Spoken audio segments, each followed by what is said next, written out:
Rasti dan Arlan sudah menjalin persahabatan sejak mereka sekolah dasar. Kini mereka sudah menginjak usia 25 tahun. Persahabatan mereka dimulai ketika orang tua Arlan pindah rumah ke komplek perumahan yang ditinggali Rasti.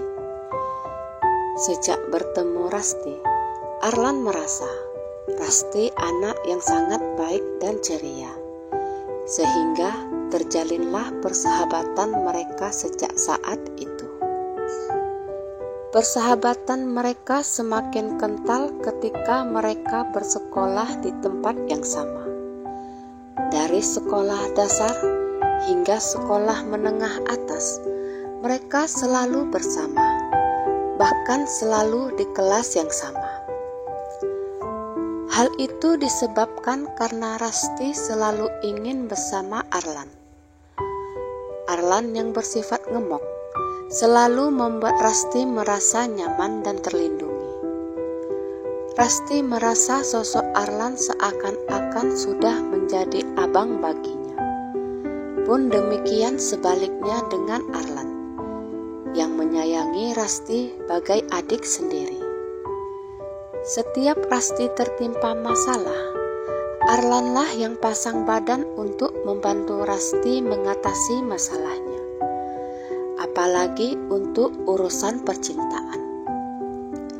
Rasti ini anak yang sangat sensitif. Setiap mengalami masalah percintaan, dia bisa galau berhari-hari.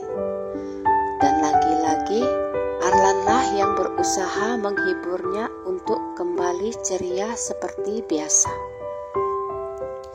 Hingga suatu ketika, Rasti mengatakan pada Arlan bahwa pacarnya yang baru berniat serius padanya. Sang pacar yang bernama Denny ingin melamarnya. Berita itu membuat Arlan senang. Arlan berharap kali ini Rasti benar-benar mendapatkan jodoh terbaiknya. Acara pertunangan pun diadakan. Rasti terlihat anggun dengan kebaya birunya. Sang pria pun terlihat gagah dengan kemeja warna senada. Semua keluarga terlihat bahagia. Setelah acara pertunangan tersebut usai digelar, Rasti terlihat lebih ceria dari sebelumnya.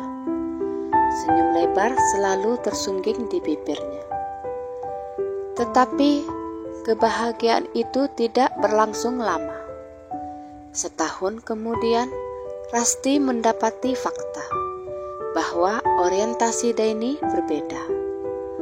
Rasti mendapat kabar, bahkan ia sendiri sudah membuktikannya, kalau Denny adalah penyuka sesama.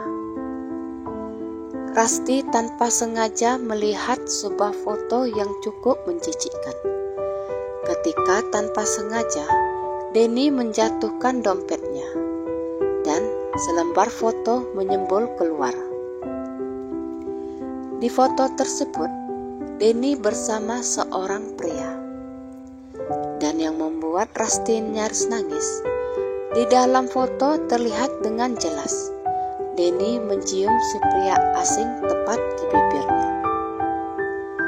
Tentu saja itu bukan adegan biasa.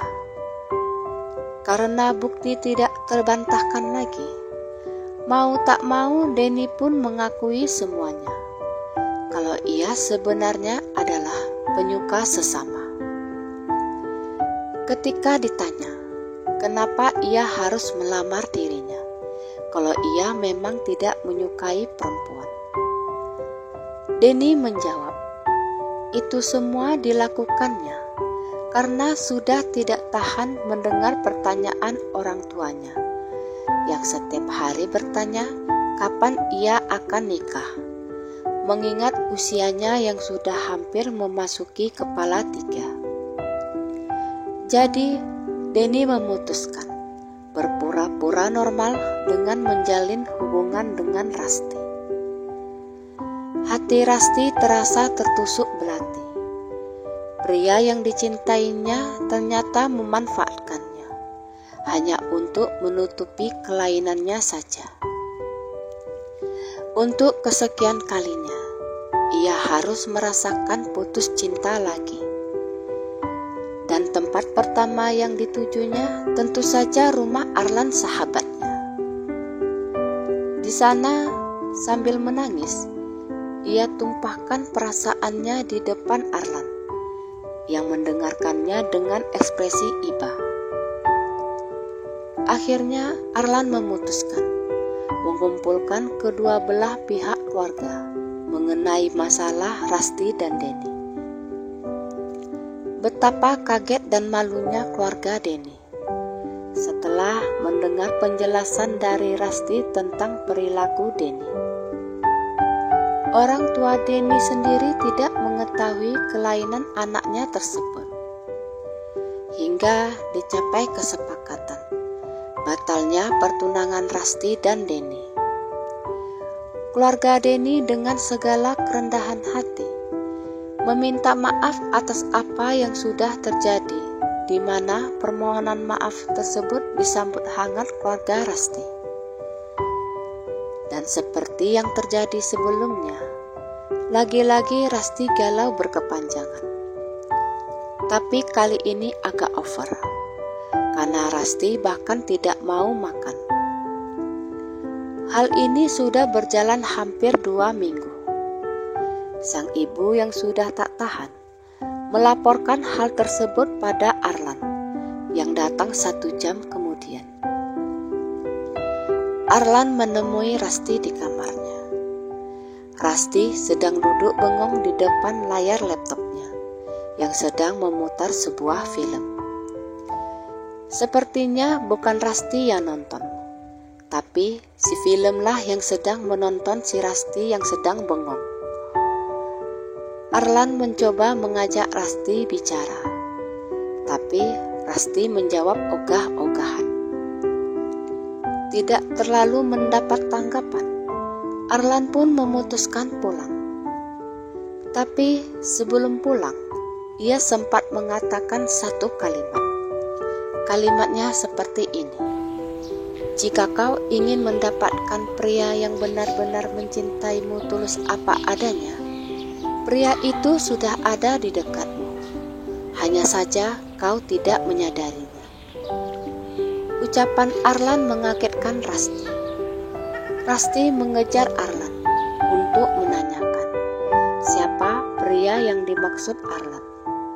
Tapi sayangnya Arlan sudah keburu pulang. Sang bunda yang melihat Rasti setengah berlari bertanya ada apa. Kenapa Rasti seperti mengejar sesuatu? Rasti pun mengatakan tentang perkataan Arlan barusan pada ibunya. Mendengar itu, sang bunda malah tertawa-tawa. Rasti mengerutkan keningnya. Kenapa ibunya malah tertawa? Akhirnya sang bunda mengungkap satu rahasia yang selama ini tidak diketahui Rasti. Ternyata selama ini Arlan sangat mencintai Rasti. Rasa pertemanan Arlan mulai berubah menjadi perasaan cinta saat mereka duduk di bangku SMP ketika umur mereka 13 tahun. Tapi Arlan tidak berani mengungkapkannya. Ia takut persahabatan mereka akan hancur seandainya ia menyatakan cintanya pada Rasti. Ia takut hubungan mereka menjadi canggung. Perasaan cinta itu hanya berani diungkapkannya di depan ibu Rasti. Sang ibu sebenarnya sudah mendorong Arlan untuk mau berterus terang, tapi Arlan tidak berani. Selama itu pula Arlan harus menahan perasaannya tatkala melihat Rasti bersama pria lain. Dan ketika hubungan Rasti kandas, walaupun merasa kasihan, tapi Arlan sedikit banyak merasa lega. Tapi ketika putusnya pertunangan Rasti dan Denny, Arlan tidak tahan lagi. sehingga ia pun berusaha mengungkap sedikit demi sedikit perasaannya pada Rasti. Rasti terduduk lemas mendengar penjelasan ibunya. Sang bunda menggenggam tangan Rasti, lalu berkata, "Sudah cukup nak, berhenti mencari cowok-cowok gak jelas di luar sana. Buka hatimu untuk Arlan. Dia sudah memendam cintanya selama 12 tahun ini. Arlan anak yang sangat baik dan bertanggung jawab. Ibu yakin, insya Allah dia akan membahagiakanmu." Rasti hanya bisa terduduk lemas mendengar penjelasan ibunya. Akhirnya berkat dorongan keluarga, Arlan dan Rasti pun menikah setelah menjalani pacaran selama 6 bulan saja. Sekian kisah saya kali ini. Sampai jumpa di kisah selanjutnya. Terima kasih sudah mendengarkan kisah saya. Jangan lupa subscribe, like, komen, dan share ke media sosial yang Anda punya.